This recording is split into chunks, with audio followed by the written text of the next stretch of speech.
Bismillahirrahmanirrahim. My name is Aftab Ahmed and welcome to my YouTube channel Aftab Homeo Tips. दोस्तों, आज की video में हम बात करेंगे टॉन्सिल्स के बारे में। टॉन्सिल्स के बढ़ जाने की क्या वजह है, इसके क्या काजेज हैं, क्या सिम्टम्स हैं और इनका होम्योपैथिक में क्या इलाज है। तो दोस्तों शुरू करते हैं।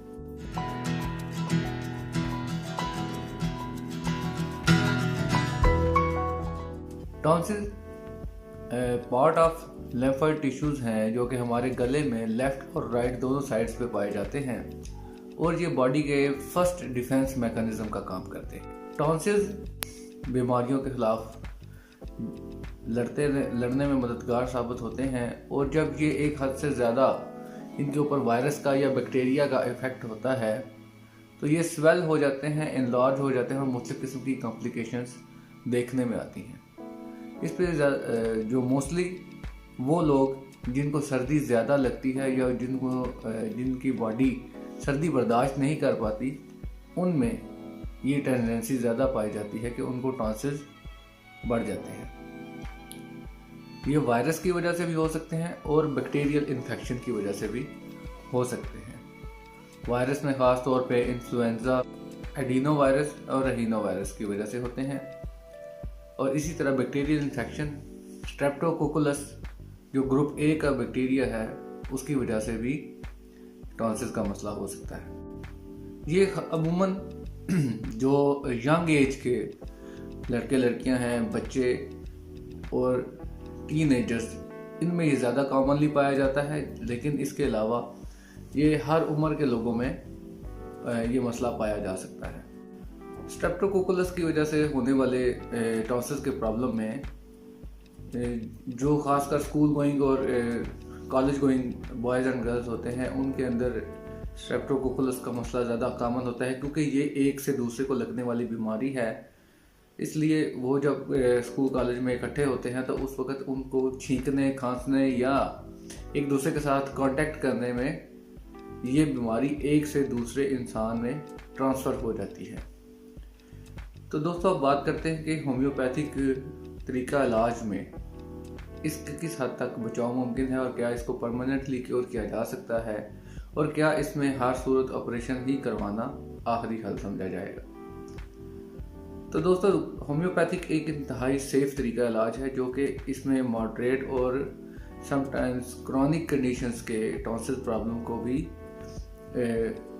क्योर कर सकता है, क्योंकि ये डिफेंस मैकेनिज्म को स्ट्रॉन्ग करता है। बॉडी का इंटरनल इम्यून सिस्टम जो है उसको इंतहाई स्ट्रॉन्ग करके उसको इस काबिल बनाता है कि वो बीमारियों से लड़ सके और दोबारा ये टॉन्सिल्स की प्रॉब्लम कभी ना हो और उनके रूट काजेस को दुरुस्त करता है। तो होम्योपैथिक में कुछ दवाएं जो टॉन्सिल्स के लिए नहायत मुफीद मानी जाती हैं वो हैं बेलाडोना, सेरोनियम, कलकेरिया काब, मर्कसोल, ब्राइटा काब पर इस तरह की और मेडिसिन।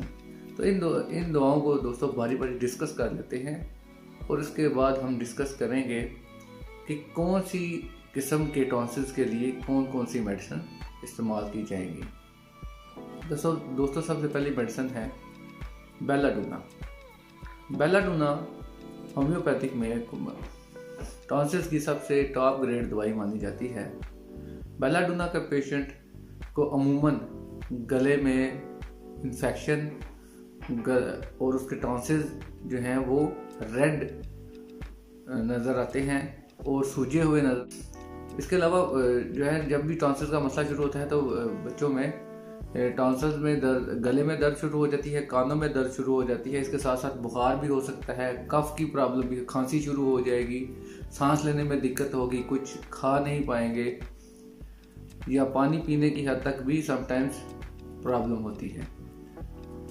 तो इसमें बेलाडोना इस सूरत में इस्तेमाल की जाती है जबकि पेशेंट में बुखार की कैफियत पाई जाए, गला सूजा हुआ हो, रेड टॉन्सिल्स नज़र आए। ये टॉन्सिल्स की एक्यूट कंडीशन यानी कि जो जैसे ही आपको बीमारी होती है यानी आपका मर्ज नया है तो उस सूरत में बेलाडोना बहुत ही मुआवन साबित होती है इसको दुरुस्त करने में। इसके साथ दोस्तों दूसरी मेडिसिन है कलकेरिया काब। जब आपका मर्ज बहुत पुराना हो जाता है, यानी जिन लोगों को अरसा दराज से टॉन्सिल्स का प्रॉब्लम है और उसकी वजह से उनकी आवाज़ बैठ जाती है या गले की प्रॉब्लम्स रहती हैं, जो कि मैंने पहले बताई हैं टॉन्सिल्स के मुतालिका, अगर ये मर्ज पुराना हो जाए तो उस सूरत में हम कलकेरिया काब से उसका इलाज करते हैं। और कलकेरिया काब के मरीज़ को बहुत ज़्यादा सर्दी लगती है और ठंड फील होती है और बहुत जल्दी उसको नज़ला ज़ुकाम और इस तरह की प्रॉब्लम्स हो जाती है।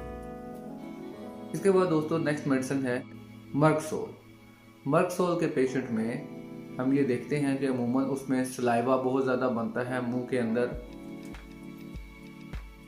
थूक का बनना, और उसकी जो गले की दर्द है वो कानों तक जाती है, यानी कि उसको ये दर्द कानों तक महसूस होता है, वो कुछ निगल नहीं सकता और रात को सोते में भी उसके मुंह से राल बहती है।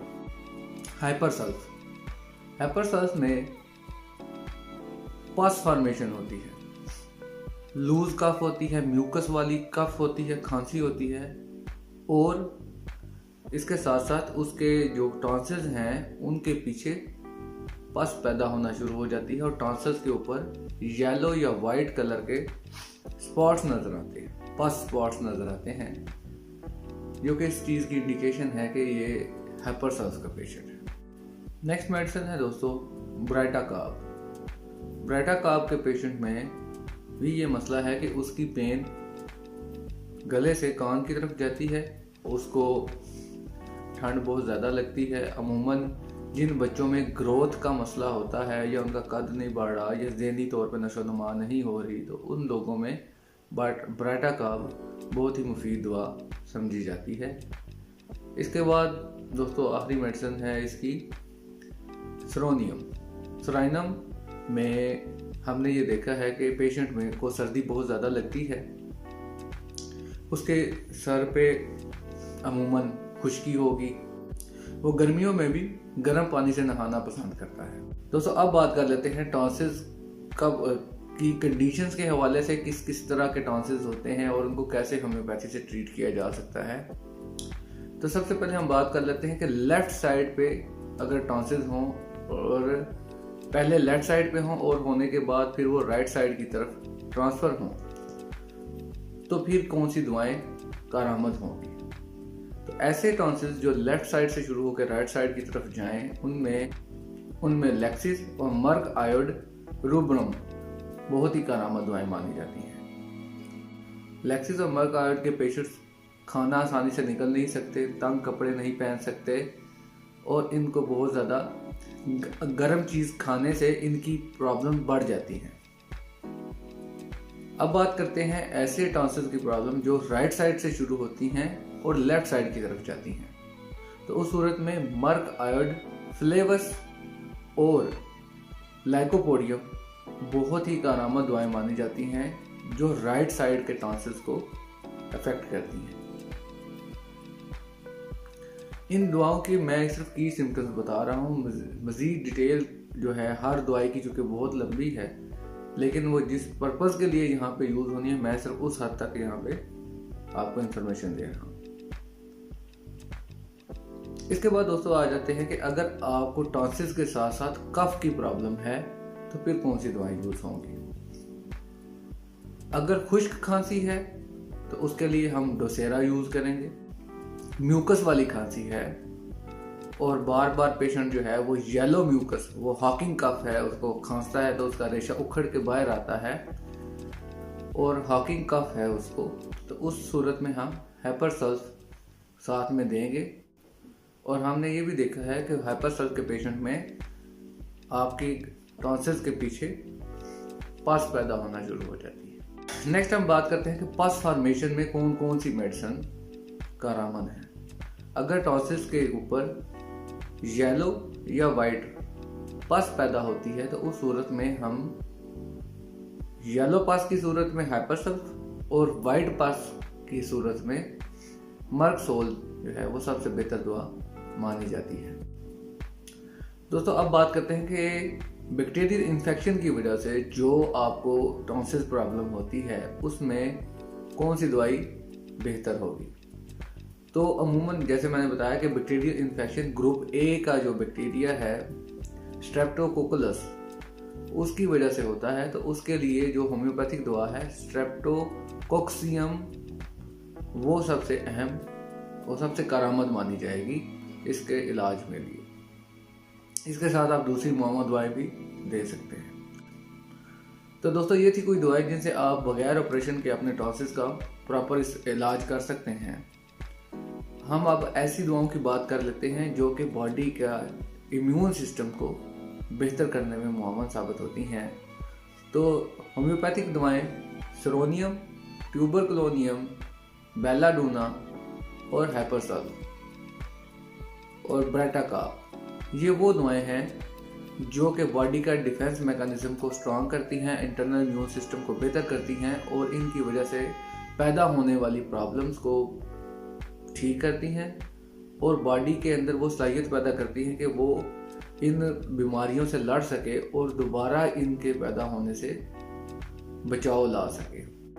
तो दोस्तों अब बात करते हैं कि वो क्या एहतियाती तदाबीर हैं जिनके ज़रिए आप टॉन्सिल से बचाव में रोकथाम कर सकते हैं। जैसा कि मैंने बताया कि ये टॉन्सिल्स का मसला एक से दूसरे को ट्रांसफ़र हो सकता है, इसलिए जिन लोगों में ये प्रॉब्लम आ चुकी है वो जब भी उनको खांसी आए या छींक आए तो वो उस वक्त अपना मुंह कवर कर लें और वो कभी भी टॉन्सिल्स वाले पेशेंट का बर्तन या चीज़ें दूसरे लोगों के साथ शेयर मत कीजिए और अपने हाथ साबुन से धोइए और जिस हद तक हो सके सफाई का ख्याल रखें, क्योंकि ये ट्रांसफरेबल डिजीज़ है इसलिए इसमें बचाव एहतियात के साथ मुमकिन है ताकि दूसरे लोग इससे इफ़ेक्ट ना हो। तो दोस्तों ये थी आज की वीडियो। अगर आपको पसंद आती है तो मेरे चैनल को सब्सक्राइब कीजिए। अगर आपको ये मुफीद लगती है तो अपने दोस्तों के साथ शेयर कीजिए और बेल आइकन पर क्लिक ज़रूर कीजिए ताकि मेरी नेक्स्ट आने वाली वीडियोज़ आपको मिलती रहे।